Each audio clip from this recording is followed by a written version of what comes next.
All right. Welcome, everyone. My name is Hejlsberg. I'm a technical fellow at Microsoft, and I'm here today to talk about TypeScript, a project that I've been involved with for the last 3 years or so. And before that, of course, many of you know that I've worked for a long time on C# as well. And generally, wherever language opportunities present themselves, I try to be there. The TypeScript project got its start about 3 years ago, and basically is a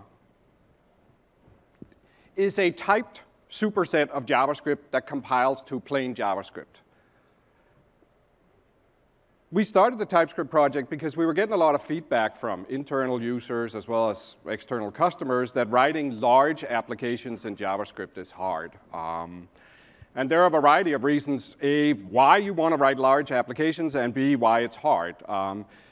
If you think about the computing space today, it's gone from being very homogeneous to being very heterogeneous. We have many different platforms that needs to be covered, as well as the web. And really, the only cross-platform game in town is JavaScript. Even Java, that was conceived to be cross-platform, really isn't cross-platform anymore. And JavaScript is pretty much unavoidable. And in that space, you know, as we write apps just have a way of getting larger all the time, right? And JavaScript was never really conceived as a language for large-scale application development. You know, maybe the target goal for JavaScript might have been 100 or 1,000 lines, and now people are with regularity writing 100,000-line apps in JavaScript. And that's very hard in a language that lacks all of the large-scale application structuring concepts that we've all gotten used to. For example, in JavaScript, there are no classes, no modules, at least not in the JavaScript that's in the wild today.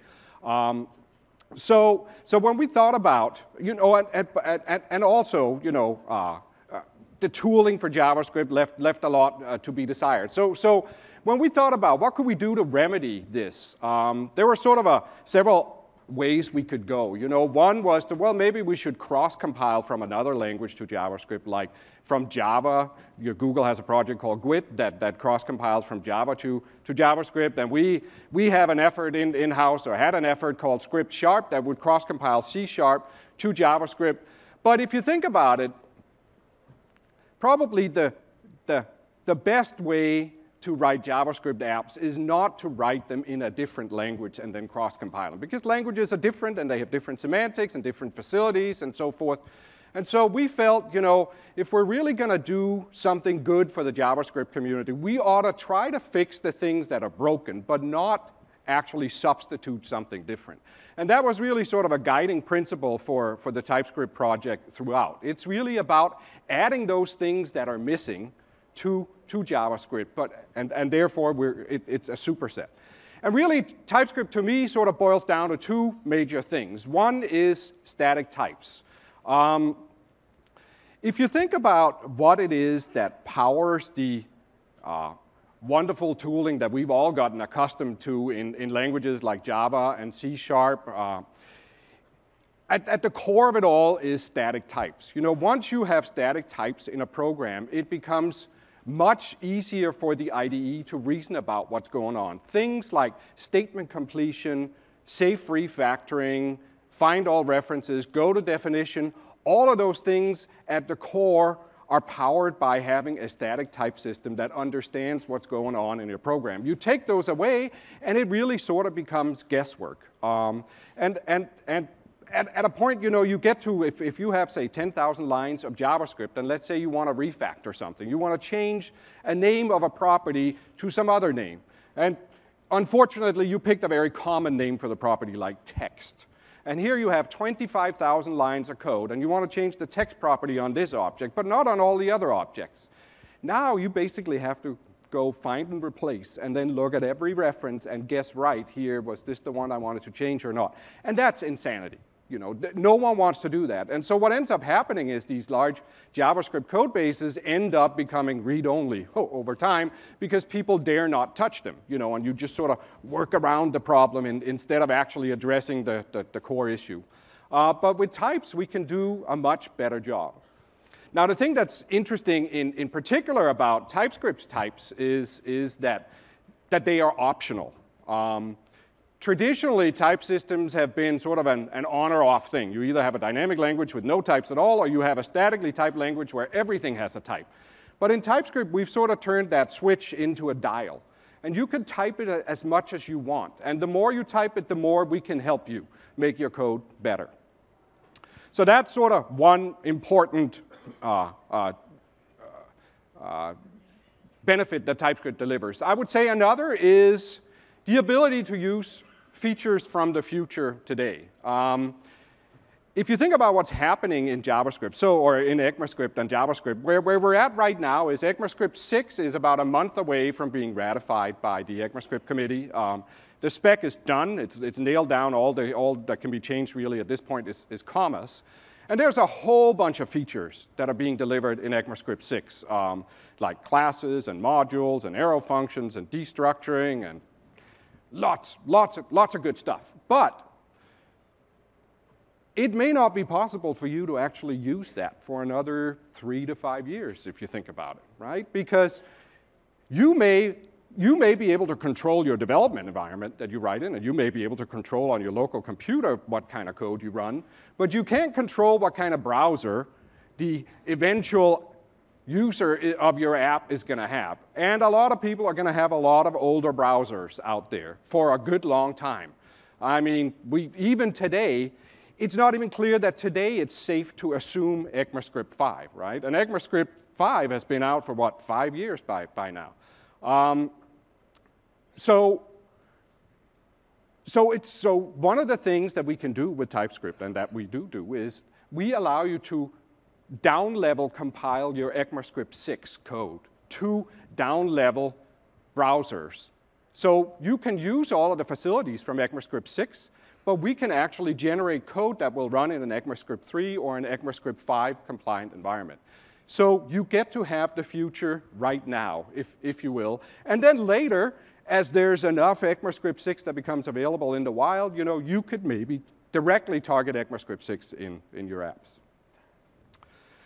We also knew, of course, in the TypeScript project that we had to be cross-platform because that's what JavaScript is all about, right? And so we wrote the TypeScript compiler in TypeScript, and of course, when it compiles itself, it produces JavaScript, and that JavaScript will run anywhere, on any browser, any host, any OS. Heck, you could run it on your phone even. We also knew that in order to appeal to the JavaScript community, we had to be open source. And from the get-go, we were open source. Originally hosted on Codeplex, but we moved to GitHub in June of last year, where we also introduced a new compiler architecture in TypeScript, and it's been fantastic. The response in the community has just been wonderful. It's an awesome workflow. We're very productive. We get lots of pull requests and lots of community participation as well. So TypeScript starts with JavaScript, as I said, and then we add types and tooling on top of it. But then when you compile, we produce plain JavaScript that runs everywhere. I would even say we strive very hard to produce pretty JavaScript, the JavaScript that you would have written yourself. Another advantage of us being a superset of JavaScript is that we can use all of the existing frameworks that are out there today with TypeScript. So frameworks like, of course, Node.js and jQuery and Angular and Knockout and Backbone and Ember. And I mean, there's a new framework every day. It's amazing how much energy is being poured into the JavaScript community. And by being a superset of JavaScript, we can work with all of that. But then if you add static typing to it, we can do even better. So that sort of is a quick overview of what TypeScript is. And I'm now going to switch and try to do some demoing. One of the things I should tell you, first of all, here is that, whoops, this thing went to sleep. Let me just see if my fingerprint there. OK. today we released TypeScript 1.5 beta. It's available for download. It's available with NPM and whatever, so you can all grab that. It's sort of the last step towards the final release of 1.5, which will happen in the fairly near future. I'm going to spend just a little bit of time just sort of showing you, what TypeScript works like and how we model types on top of JavaScript. Here's Visual Studio, my editor. I'm just going to grab a piece of code, a little function that sorts an array by name. And this is plain JavaScript here that I'm just pasting into a TypeScript file. And it just works because we are a superset.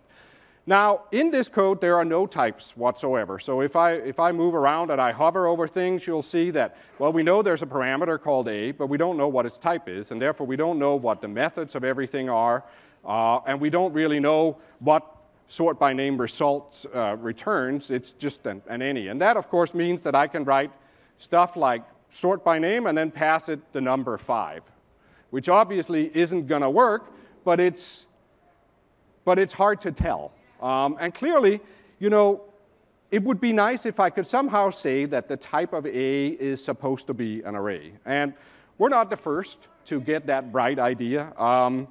Google has a project called Closure that allows you to add type annotations in comments, something like that, for example, where you say, hey, this is supposed to be an array. That's one way of doing it, but like I've said before, hosting a type system in comments is probably not the best place to put it. It's not quite as expressive, and it's sort of like at a dissonance with the rest of the program. So what we allow you to do instead is to actually write type annotations in your program. So here we could say this A parameter should be an array of anything. So we don't care what it's an array of, but we do care that it's an array. And once I add that annotation, you'll see a bunch of things light up. Now we know that the type of A is an array, and therefore, when I say A dot, we can show you statement completion and show you all the methods of array. And furthermore, we can infer that slice returns an array, and therefore result becomes an array. And since we're returning an array result, then our function becomes a function that takes an array of anything and returns an array of anything. So what you're seeing here is type inference at work. I've only written one type annotation, but the types have actually flowed throughout the code, and we actually understand a lot about your code just from that single type annotation. You also notice now that we can actually give you an error here. We can say a number is not an array. There's something wrong with your program. Now, of course, it's not the entire story, though. If you look at our function here, it calls a sort method on the array, and sort takes a callback function that presents two elements, and you're supposed to compare them. But since it's an array of anything, we don't really know what the type of x and y are. So we're sort of partially typed here. And you'll note that that we are using a name property off of x here. So maybe what we should do is declare our intent here. And we could do that by introducing an interface. And then we could say that A is actually an entity array, like so. Now, what I've done here is I basically said there's such a thing called entities, and entities are objects that have a name property of type string. And then I've said my sort by name takes an entity array.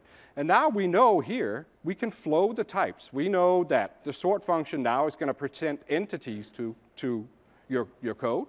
And that in turn means that when we write return x dot, we can give you statement completion on name, and we know the name is a string, so we can show you all the methods. And you see here that we actually here revealed an error also in your program. Someone had mistyped locale compare as local compare, but now that we know the static types, we can correct the code. Just for curiosity's sake here, let's try to introduce a local variable also called name.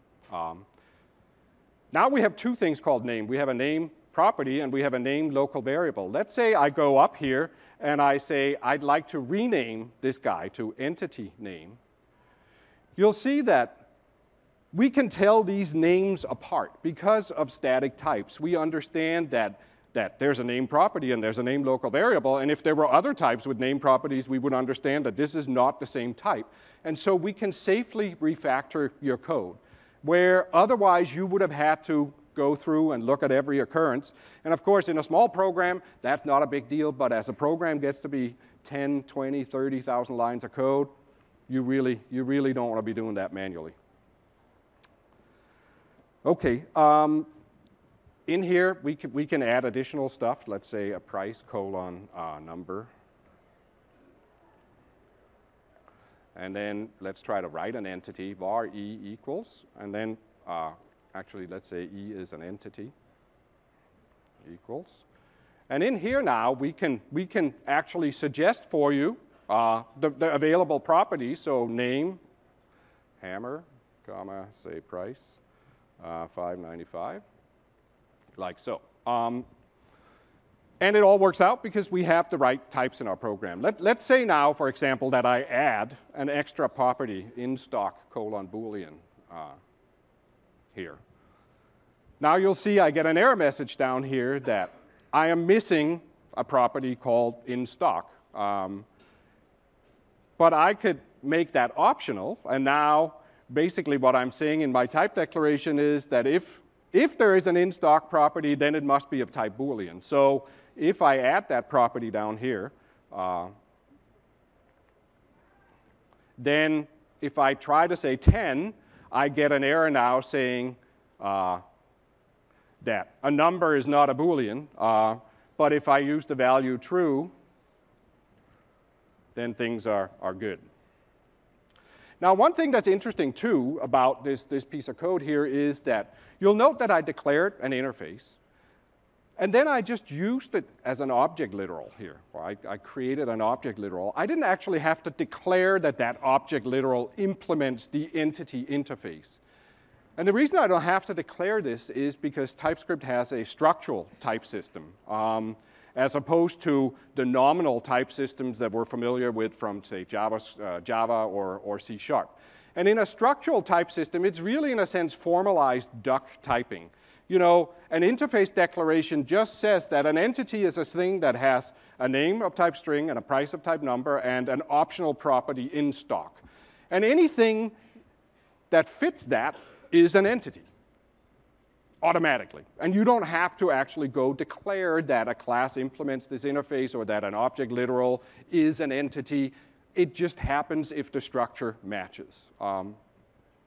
It's a different way of thinking about the problem, but it's actually very, very liberating because it removes a lot of tight coupling between system components. You know, it's always a problem when you're writing a library and someone else is using the library and you have to agree on some types to begin with, but you know, there may not be an opportunity to agree. Where here, as long as you have the right structure, it just works out. Okay, let me try to get rid of that here and this, and then let me try to grab my code and move it with me over to the TypeScript playground. So I'm going to copy it here and go to the TypeScript playground, which is off of the TypeScript site, and this is basically a web-hosted little version of the TypeScript compiler. In here, we are hosting the very same compiler that we use in Visual Studio and that we use in a bunch of other places. And the playground allows you to write code and then see the result in the output pane over here. And in here you see my sort by name. Let's try to add some, let's try to go back and grab some code here for some products, and let's try to paste them in here. Let's give ourselves some products, and now let's try to say var sorted equals sort by name, and you'll see that I actually get statement completion in the browser here, and I can sort by name of products like this. And then let's try to look at what happens when I grab a value out of my sorted. You see that I put in products into my sort by name and stored that in a variable. And now if I grab an element out of there, it only has a name property. But clearly, products here also have price and ID. Indeed, if I hover over products, you see that we have inferred a type here that has a name property and a price and an ID, and it's an array of those. But there's something that's not quite working out here with my sort by name property or sort by name method. Really what I want to say here isn't that it takes an array of entities. It takes an array of some type that is an entity and returns an array of the same type. Now, how could I say that? Well, one way I could say it is by using generics. So I could add a type parameter t here, whoops, and then I could say that what I'm sorting is a t array, so an array of entities. And now if we go down, if you look at what we've inferred now we've inferred that it takes a t array and returns a t array. And if we go down to the output here, you'll see that the type has flowed through, and now I actually get the right properties on the output. I basically get an array of the same type that I put in. You'll also see a couple of errors here, because we're now saying that there is no name property on t. And that's actually true, because t could be any type, right? So we actually have to write a constraint. So we can say t extends entity. And now that error goes away, and in the call, we will check that you're passing something with a name property, but out comes something of the same type. So generics here, now you might go, wow, generics, that sounds crazy in JavaScript. That's got to be really expensive, right? But look at the output code. It's all gone. It's all an illusion, really. These generics don't exist other than at development time. And really, the purpose of generics here is to allow you to accurately model how types flow in your program. They're a conduit for flowing types around in APIs, and that's their usefulness. OK. Let's try to go back to the IDE here. You might have wondered here, when I say a dot, and we show all of these methods, concat, blah, blah, blah, all of these methods on an array, where does that information come from? Let's try to go back to Visual Studio, and let's actually try to go to the slice method and just say go to definition. So I'm just going to press F12. Now that jumps me into a file here called lib.d.ts, which is the static type information for the entire JavaScript runtime library and the HTML DOM. If you look at how much code there is in here, if we go to the end, it's 14,500 lines of code. And the crazy thing about this is those are the lines of code that you really are supposed to know by heart when you're writing code in JavaScript, right? Because in JavaScript, you just type a dot. I got nothing. Now you need to know that there's a slice method or whatever, because there are no types to guide that process. Here, what you see is that the types, once you write them down, we can serve that information up, and we can actually do all of that grunge reasoning about the types and allow you to do the creative work. I think another thing that's interesting about it is that the types can be provided after the fact. Obviously, the JavaScript runtime library and the DOM weren't written with types in the first place. But we allow you to create these things called declaration files. And they're really, in a sense, like .h files for JavaScript.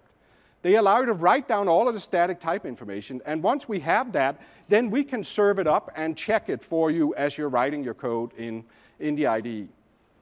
And indeed, one of the wonderful things that happened after we launched TypeScript was that someone set up a website called Definitely Typed, and they started collecting type declarations for all of the existing JavaScript framework. And that thing has really sort of taken off like wildfire. Let's try to go to the site actually here.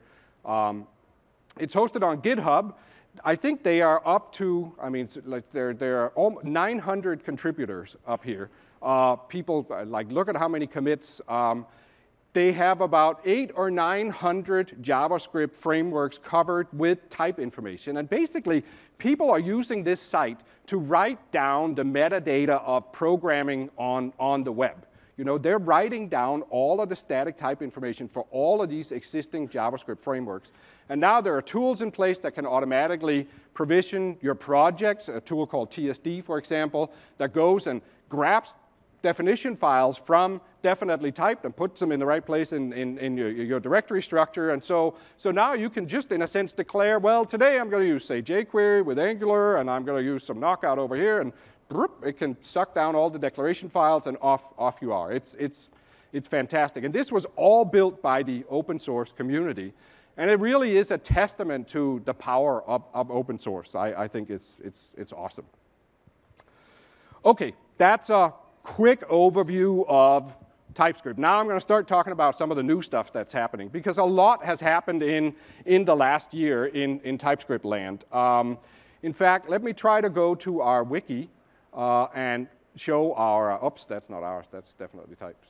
Let's go to the TypeScript GitHub site. Like I said, we moved here about a year ago, and we've seen an enormous amount of engagement since moving to GitHub. One of the things we keep up to date is a roadmap of all of the releases that we produced, and also all of the work that we are producing in the coming releases. Today, we announced TypeScript 1.5 beta. The final release will be very soon. And in here, you can see all of the features that are in 1.5. 1.5 really has been a very big release in catching up with ECMAScript 6. We sort of went from covering a few features to pretty much covering all but a few features in ECMAScript 6. So destructuring, spread operator, ECMAScript 6 modules, for of, blah, blah, blah. Here you can actually go link to all of the pull requests and issues and get information on how they're implemented and so forth. And I'm going to try to take a look at a few of those. First thing I thought I'd be interesting to look at is ECMAScript 6 modules. And we're going to try to do a little bit of coding here. I'm going to write a node. Let me get rid of this guy and this guy. And then let's open up demo node. And in here, I'm going to try to write a little server using Node and using ECMAScript 6 modules. So the first thing I'm going to do is reference path equals node.d.ts. So I'm going to grab all of the static type information for Node. In fact, you can look at it by going by pressing F12 here and see here's all the static type definitions for Node. And with those in hand, I can now say import something from HTTP. And HTTP is one of the modules in Node. If we go to definition, you'll see that it's in here. And now that I've said where I'm importing from, we can actually show you what there is to import. So I'm going to grab create server. And that now gives me a local binding for the create server method in Node. Now there's an error here that says remember to put the module flag on when you compile. We're just going to ignore that for now. Let's now try to write a little simple server function here that takes a port number and a message string, like so. And in the body of this guy, we'll say create server. And here we're supposed to pass a callback. So we'll create a callback like this. And now in here, I can say response dot. And you'll note again here that I didn't say anything about the type of res, but we have been able to flow the types through. We know that this callback takes a response object, and we know what the properties of that guy are. And we can in here we can response.write. I'm just going to grab a piece of code. Let's see here. And then we'll also start our server by saying listen on the port that the user specified. And that's basically our little server. Now we can create a client module that uses that server. So from here now we're going to say import from /server. And again, now if we go and ask for statement completion here, there's a guy called simple server. Just a little note, it's kind of funny here how we can't give you statement completion until you say where you're importing from, obviously, right? Because it'd be guesswork otherwise. It's one of those funny things, it's why in C# link, the from clause comes first. Because you say from blah, select something. And once you've set the from, we can actually help you. But if you say select blah from somewhere or import blah from somewhere, we can't help you until you write the stuff that you're writing later. But anyway, that's sort of just a funny little anecdote. Here, now we can start simple server on port 1337 and maybe say hello, whack whack build, like so, and then console.log. This thing on 1337, like that. Done. That should be our program. There are many ways of compiling code here. I'm going to use the command line compiler. So in here, we now have hello and server. And I can simply just use the command line compiler to say compile hello. And, well, you'll see here it complains, you have to tell me what kind of modules you want to use. Well, Node uses common JS modules, so we'll tell it to use those. And what happens now is we get a server.js file and we get a hello.js file. And you'll note that I used ECMAScript 6 modules, but of course, Node doesn't understand ECMAScript 6 yet. And so we need to cross-compile it to common JS modules. And so my import statement turned into a require instead in both of those places. But other than that, my code is pretty much the same. And now I can start my server, and then let's try to go to localhost 1337, and here's our little Node server running. Thank you, thank you. So that's server-side development with ECMAScript 6. Of course, client-side is equally important, and I thought for that, I'm going to try to use ECMAScript 6 to write a little Angular 2.0 application, and then try to run that. And I thought for fun, why not use the new Visual Studio Code tool to do that? So we're gonna switch gears here and fire up Visual Studio Code. And we're gonna open up a folder, demo/ng, and select that folder. And in here, I just have a prereq little project with an empty file. You see that already in here, I've added the Angular declaration file and a Firebase declaration file. This is actually a demo, an Angular demo that was written by a guy in JavaScript, and I'm just sort of replicating it here in TypeScript. But now that we have this stuff, and I should mention too, by the way, that Visual Studio Code itself is written in TypeScript. It uses the Electron shell, it's called, which is a derivative of the Atom.io project from GitHub. That's basically the Chrome that hosts the window. And then inside the window, it uses WebKit and TypeScript. It's all written in TypeScript. So all this editor that you see me using here. And in fact, it's the same editor that you saw in the playground. That editor was built by the same team. And this is, in a sense, that editor grown up and popped into a proper IDE. OK, so I'm going to try to do some importing here from Angular 2/Angular 2, like so. And once I do that, we can now in here show you things that are available to import. So I'm going to import component and view and bootstrap and for. And you know, some other imports. I'm actually here going to cheat a little bit and just go back to my toolbox and grab this code here so you don't have to watch me type it all, like so.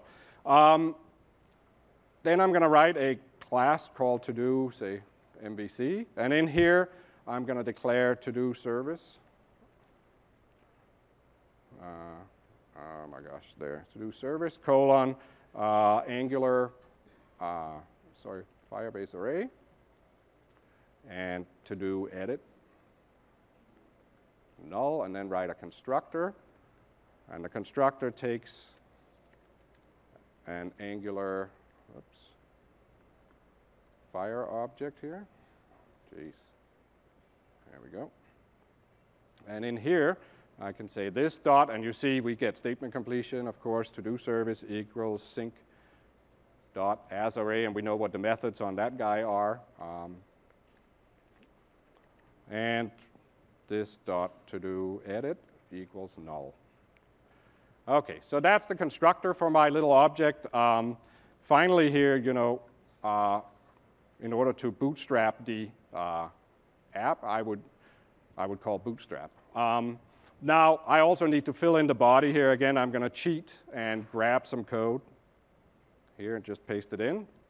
This is actually JavaScript code, completely unchanged from the original JavaScript demo. I'm just pasting it in. You see there are no type annotations in this, but that's fine. Oops, no, that's not here. That's not null. That's any. There we go. OK. Now, the last thing I have to do is add some annotations or some decorators to this class that say something about how this class fits into Angular and how things get injected into the class. And so one of the things we now support in TypeScript is decorators. So I can here start a decorator called add component, like so. And in here, I can then say selector, to do app, and you'll see that we actually know and can tell you which are the ones that are available. Again, I'm not going to write all of this. Now, the interesting thing about this, though, is this is actually yet another feature from the future. This is something that is being proposed for ECMAScript 7, but can be down-level compiled to ECMAScript 6. And we already have support for that at this point. So let me try to just grab the code that is supposed to go there, and let me try to paste it like this. And that's pretty much it. Let me try to build my app, and it builds with no errors. And now let's try to go to the ng here, and then let's fire up HTTP server on port 8081. There. And now this app should be running. So let's go to the browser. Let's go to localhost 8081. And here we see the little to-do app. And in here, I can just sort of add things that need to be done. It's always a little interesting to run this demo because this uses a service called Firebase, which stores stuff in the cloud. And everyone running this little demo puts stuff into the same to-do list. So sometimes I'm a little worried about obscene words and whatever. But we're good right here. So we can clear the completed ones and so forth. So that gives you sort of a brief idea of what the development experience is like with Angular. But to talk a little bit more about the work that we've been doing with the Angular team, I'm sure all of you noticed that we announced a partnership with the Angular team some months ago.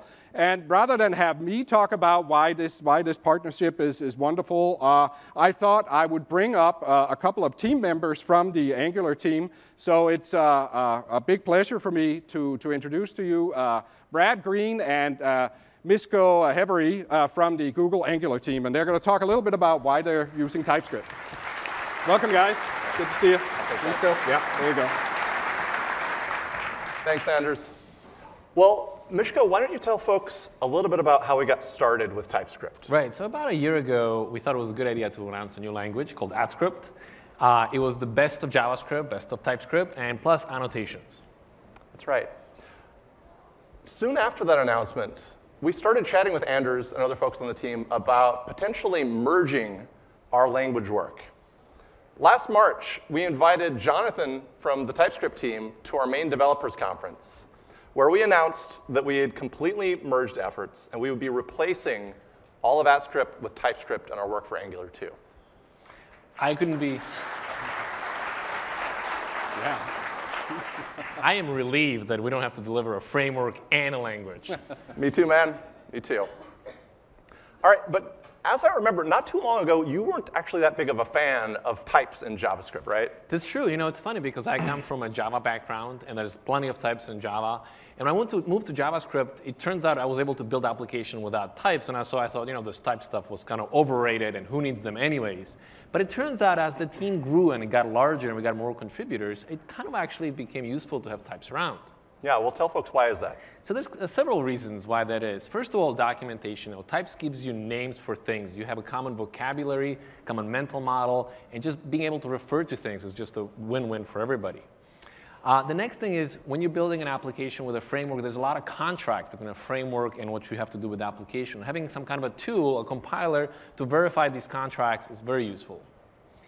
Lastly, we're big fans of writing unit tests. and we write tests first and doing it everywhere. But we found that even with lots of due diligence and testing, we still found that type system would help find many issues that we didn't notice. And then the last point is having an IDE that can help us with completion and getting around the code and just finding out where things are declared is super useful. And this is extra useful for bringing people who are new to the project on board. That's right. So today, Angular 2 is built using TypeScript, not AppScript. The optional types allow us to build versions of Angular for folks who want to use TypeScript, but also folks who want to use tomorrow's version of JavaScript, ECMAScript 6, or today's version of JavaScript, ECMAScript 5. And we wouldn't be able to do it easily the other way around. So the type ecosystem is great, and we'd like to encourage web developers to build their libraries using type so that everybody could benefit. We're happy to talk about our experience doing this, so please come and chat with us afterwards. Right. Just this week, we moved Angular 2 project from alpha to developer preview, and we've got a new website complete with examples. There's a developer's guide and an API documentation. All the examples are in TypeScript. Please come check it out at angular.io. We think it's pretty cool. Thanks for having us. Yeah. Thank you so much. Thanks, Andy. Thanks, guys. Thanks, Brad. Awesome. So actually, we, the Angular guys were gracious enough to offer to stay after this talk.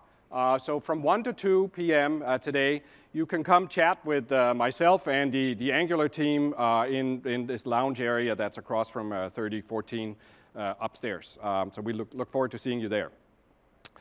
OK, next thing I wanted to switch gear and show you a little bit is, you know, over the last year, an enormous amount of stuff has happened in the TypeScript community. And in particular, one of the things we've seen is like all sorts of IDEs have added support for TypeScript. Today, it's not just Visual Studio, you know, that you can use. There's excellent support for TypeScript in tools like WebStorm from JetBrains, but also you've seen Visual Studio Code for cross-platform. There's wonderful support in Atom, the Atom editor. There's a TypeScript plugin. There's fantastic support in Sublime Text as well. We have support in Vim and Emacs, and we're basically seeing a lot of people adopt this. And one of the reasons is because we architected the compiler to actually be embeddable in all of these different environments. And I wanted to show you some of the work that we've been doing there. Let me switch back to my own machine here. So you already saw me use Visual Studio Code here. Let me try to just for fun fire up Atom. And here I've installed, actually I can just open a folder. And the folder I'm going to open is actually the source code for our compiler. So here's all of the source code for the compiler running in the Atom editor.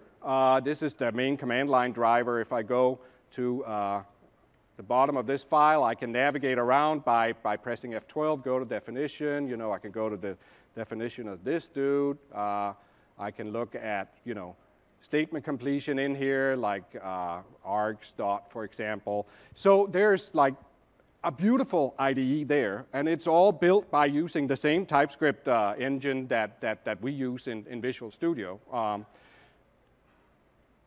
Let's not save that. Another project that I think is very interesting is a plugin that our team has built for Sublime Text, and I'm going to spend a little bit of time demoing that. This thing is available today. It's been out for a little while. And to demo it, I'm going to just switch to a demo directory here and then start up Sublime on demo.ts and demo.js. So I'm just going to open up two files, demo.ts and demo.js. And here we have the Sublime editor. The other thing I'm going to do in order to, well, actually, what I'm going to do here is show you some of the new ECMAScript 6 features. I'm going to use the Sublime editor. I'm going to show you how they transpile to ECMAScript 5 and ECMAScript 3. And in order to enable that, I'm going to start, well, first let me type and show you. There's a file here called tsconfig.json in this directory. This is a new feature that we also introduced in TypeScript in 1.4. And it allows you to basically describe a project in a configuration file. What are the files that make up the project? What are the compiler options that should be used to compile it? And then tools like other editors and whatever can grok those files and get an actual understanding of what's going on here when they try to give you statement completion and so forth. So what I'm going to do here, though, is I'm just going to start the TypeScript compiler in watch mode. And watch mode is a sort of mode where the compiler sits and just watches for changes in your project. And the minute it sees a file change, it recompiles the project. So now that's sitting in the background based on this config file here. So whenever changes happen in demo.ts, it'll recompile and produce demo.js. So now I can start writing some, whoops, not over here. I'm going to write in this window here, and we're going to write a function point, say, of x colon number, comma y colon number. And then in here, we're just going to say return x comma y. So a little function that just returns an object with an x and a y property. Now, if I save, you'll see that it picks it up and shows me the transpiled code. Since I'm transpiling to ECMAScript 5, we can't use shorthand property notation, so you'll note that this became x colon x and y colon y. And you also note that the types went away in the output, right?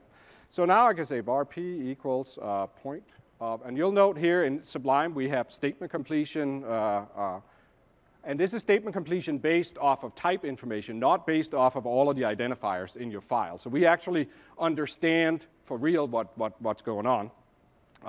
In fact, let me try to use let here, which is an ECMAScript 6 feature, and then let's say, now I could say let x equals p.x, for example, and let y equals p.y.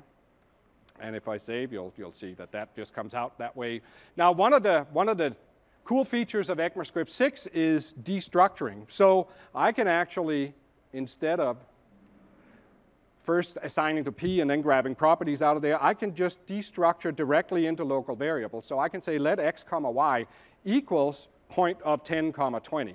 And if I hover here and go press Control TQ, you'll see that we've inferred that it's a number because x was a number coming out. But if you look at the generated code, because we're going down level, we actually introduce a local variable and then fish the properties out of there. And we basically do what ECMAScript 6 would do, even though you don't actually have it available here.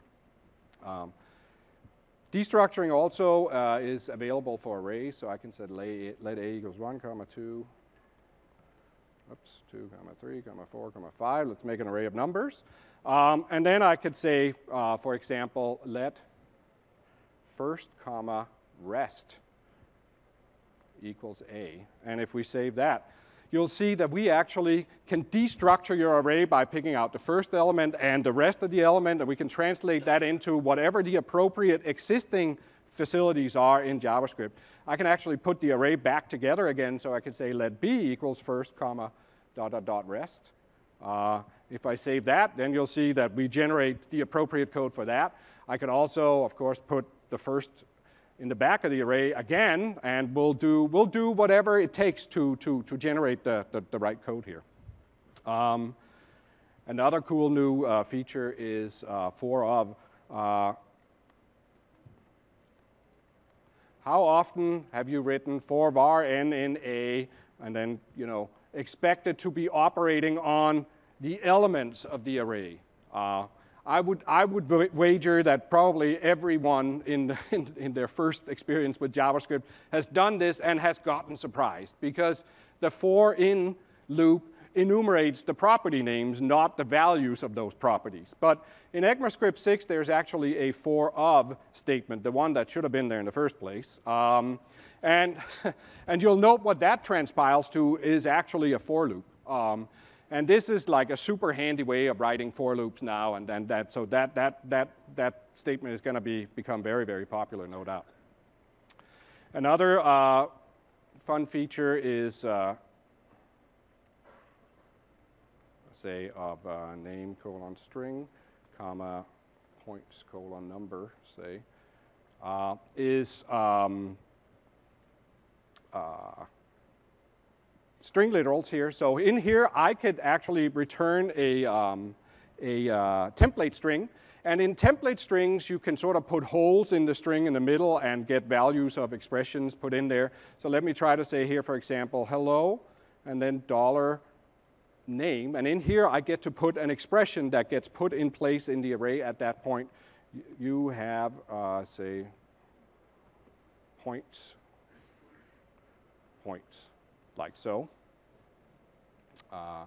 And if we save that, you'll see that we actually cross-transpile that to a series of string concatenations.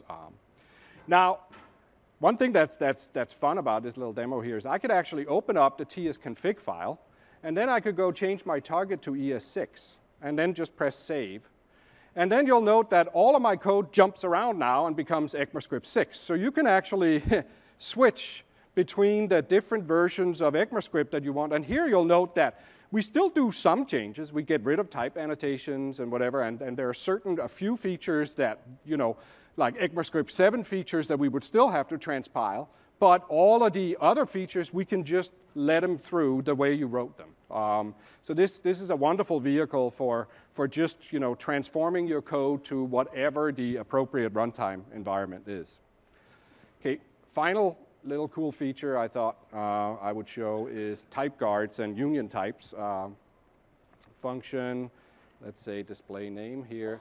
Let's say I have a function that takes a string or a string array. This is sort of a common thing that occurs in JavaScript is you have, well, an array can either be a string or an array, or sorry, a parameter could either be a string or an array, or it could be a callback function, and now you sort of dynamically tease apart which one it was that got passed to you. And typically you do that by writing code like if type of name triple equals string, for example, and then you write your code in here now knowing that name is a string, and otherwise you write your code over here knowing that name is whatever else it was that it could be.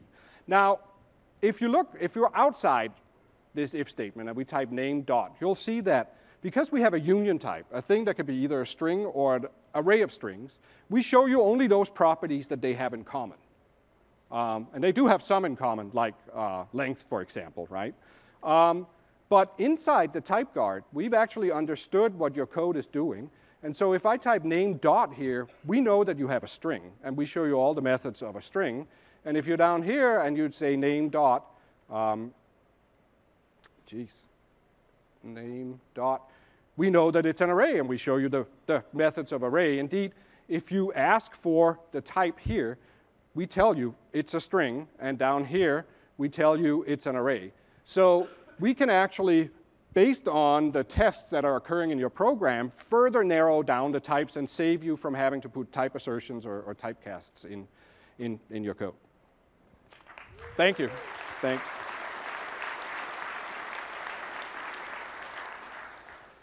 Okay, I'm going to wrap up here in the last few minutes and talk a little bit about, well, first, actually, I wanted to talk about the architecture of this thing that you saw me use in Sublime. One of the things that features that we added in TypeScript 1.5 also is a new executable. It's not an executable. It's a new JavaScript output that we produce called TS Server. And TS Server is really sort of a headless version of the TypeScript compiler and language service that can be run as a separate process. Now, all of these editors that are out there, like Sublime and Atom and what have you, all have plugins. And these plugin models are actually very, very rich. And it would be crazy if someone writing a TypeScript plugin actually had to go write a TypeScript parser and a TypeScript semantic analyzer and figure the whole language out. Obviously, that's not doable, right? But it's very doable for people to write plugins that can tell us what's going on in the editor and then communicate with a server running in the background that actually understands all of the semantic information. And that's what TS Server is. So TS Server runs using Node. And then, for example, our Sublime plugin talks to that using JSON. And that JSON is basically just telling the background server that I'm in this file on line 214, column 5, and the user would like some statement completion. Thank you. Please give me back the names I should show.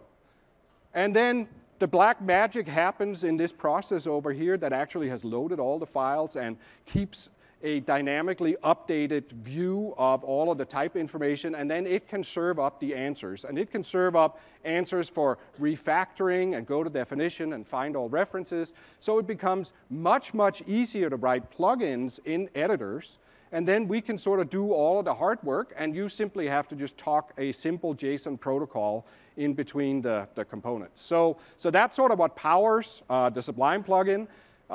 That very same TS server is being used in the Visual Studio Code IDE, and we're seeing other IDEs pick up on it. The Atom plugin currently embeds the compiler directly, but it's just a matter of switching, and either way is fine. But this is yet another option for easily integrating TypeScript. So, well, we've talked about the benefits of the TypeScript type system.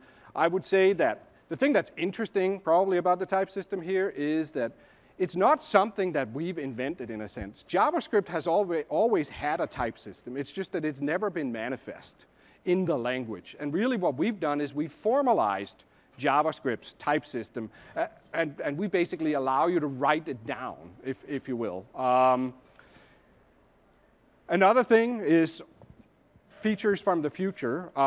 You see that we've caught up almost with ECMAScript 6, and in the next release of TypeScript, we will actually catch up fully. In the last year, we've gotten a whole bunch of people jumping onto the TypeScript bandwagon. It's been wonderful, in particular with the teamwork that we've been doing with the Google guys, and now the community is really very, very strong. I mean, if you look at what's going on our GitHub site, it's just amazing how much traffic is up there. If you look at all the frameworks on Definitely Type, you look at all the tool support. So things are really moving at a wonderful clip for TypeScript. And in terms of releases, we are currently at TypeScript 1.5. You can look at all of this, by the way, on our published roadmap on the TypeScript GitHub site. But we're at TypeScript 1.5 right now. In TypeScript 1.6, we will likely add async await. We have an experimental branch that implements that, and this is also one of those ECMAScript 7 proposed features that we're trying to pull in from the future. We'll add support for generators, and we're looking at bundling ECMAScript 6 modules. And then finally 2.0, later this year, we'll finish it off and literally be at 100% ECMAScript 6 compliance. So that's sort of a quick roundup of where we're going with TypeScript. I invite you to come visit us or use the tool. And again, come chat with us at 1 o'clock across from 3014 upstairs in the lounge up there. Thank you all for coming today. Thank you.